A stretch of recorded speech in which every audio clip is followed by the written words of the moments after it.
হচ্ছে আপনারা কি তারেক রহমানের এগেইনস্টে যেসব মামলা হয়েছে সেই সব মামলা প্রত্যাহার করছেন কিনা খুব শীঘ্রই? আমরা কোনো ব্যক্তি স্পেসিফিক মামলা উইথড্র করছি না। আপনি দেখেন, আমরা প্রথম বলেছিলাম আমরা জুলাই অগাস্ট যে হত্যাকাণ্ডের যে মামলাগুলো ফলস মামলা করেছিল বিগত ফ্যাসিস্ট সরকার, সেগুলো উইথড্র করেছি হত্যাকাণ্ডের অভিযোগগুলো ছাড়া।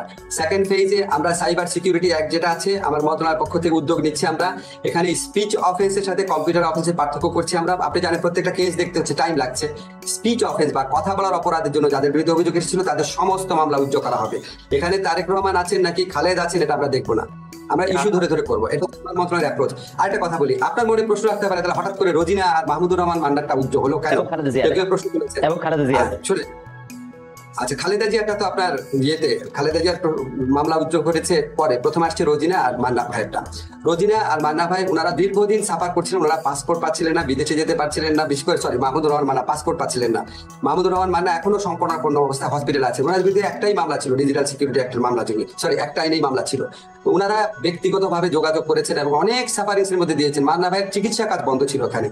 আর রোজিনার মেয়ের চিকিৎসার ব্যাপার, রোজিনার একটা এই মুহূর্তে মনে পড়ছে না, একটা কারণ ছিল। ওনারা খুব রিকোয়েস্ট করেছিল, আমরা একটা সিগনেচার স্টেটমেন্ট হিসাবে আমরা মামলা উদ্যোগ করেছি। আরো অনেক মামলা করেছি, আপনাকে এখানে বলে শেষ করতে পারবো না। যেমন ধরেন আপনি মাহমুদুর রহমানের যে স্ত্রীর যে মামলার ব্যাপারটা ছিল, আমাদের অত্যন্ত শ্রদ্ধেয় সম্পাদক, ওটা আমরা করেছি, ওটা পত্রিকা আসে নাই। এরকম আরো আছে কিছু কিছু যেটার জন্য জনজীবন অতিষ্ঠ হয়ে যাচ্ছে। ধরেন আপনার জীবন অতিষ্ঠ হয়ে যাচ্ছে, আপনি ওই মামলার কারণে বিদেশে চিকিৎসা যেতে পারছেন না, আপনার বাচ্চা পড়তে যেতে পারছেন না, আপনার বাচ্চাকে নিয়ে আপনি চিকিৎসা দিতে পারছেন না, বাইরে যাওয়ার অনেক প্রয়োজন তো থাকে মানুষের।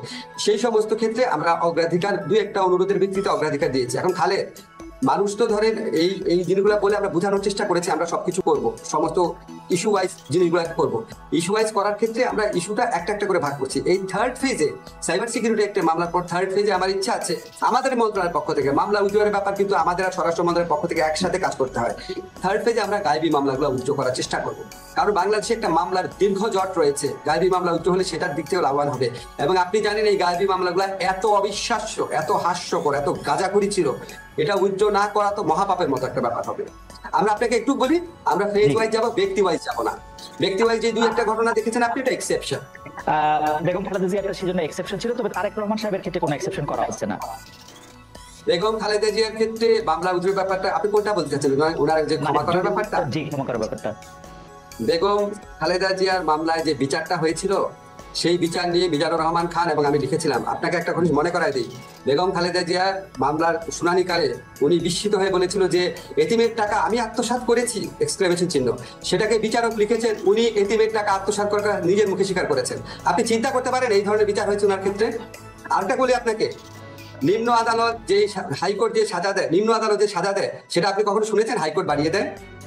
হাইকোর্ট বাড়িয়ে দেয় শুনেছেন? এমনকি যারা জামাতে যেসব লিডারের শাস্তি হচ্ছে, সেই সমস্ত যুদ্ধ অপরাধের ক্ষেত্রে দুই একটা ঘটনা ছাড়া বাংলাদেশের ইতিহাসে ঘটনা ঘটেছে।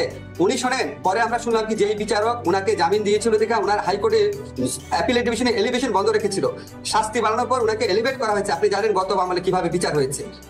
উনার মতো নির্যাতিত মানুষ বাংলাদেশে কে আছে এই গত 15 বছরে? যারা মারা গেছে ওনাদের কথা বাদ দিয়ে আমি জীবিত যারা পলিটিক্যাল লিডার আছে, আমি তো মনে করি উনার প্রতি, উনি যে এত বছর জেলে ছিল, উনার প্রতি চরম অবিচার করা হয়েছে। আমি সিদ্ধান্ত নিয়ে প্রশ্ন তুলছি না, আমি মানে প্রক্রিয়াটা নিয়ে। আচ্ছা, পরবর্তী প্রসঙ্গে আসি। প্রফেসর আসিফ নজরুল, যে আগের আমলে আপনি ঠিকই বলেছেন, আমরা আগের আমলে অদ্ভুত সব গায়েবী মামলা দেখেছি, কিন্তু এই অদ্ভুত মামলা হওয়ার প্রক্রিয়া কিন্তু এখনো বন্ধ করা নাই।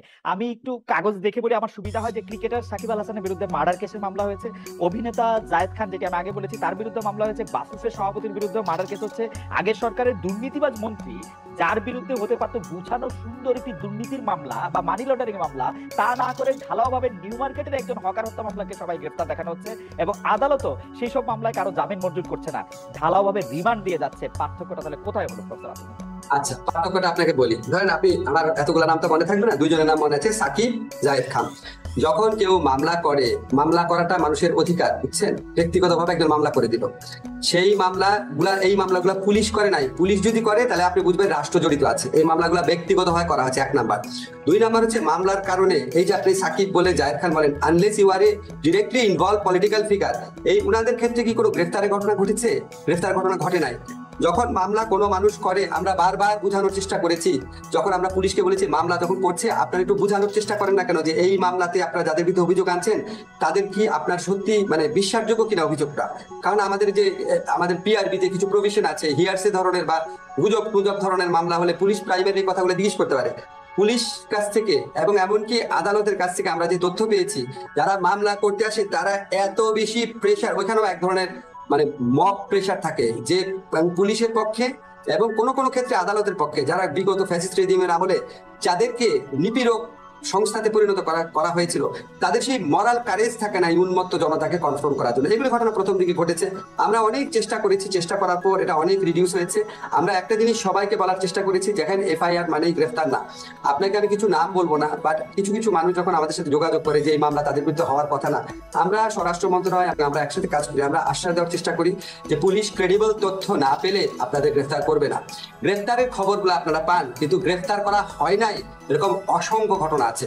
তারপরও আমরা চেষ্টা করছি এই জিনিসগুলো নিয়ে মানুষের যে মনে প্রশ্ন আছে সেগুলিকে আরো বেশি ভালোভাবে অ্যাড্রেস করার চেষ্টা করছি আমরা।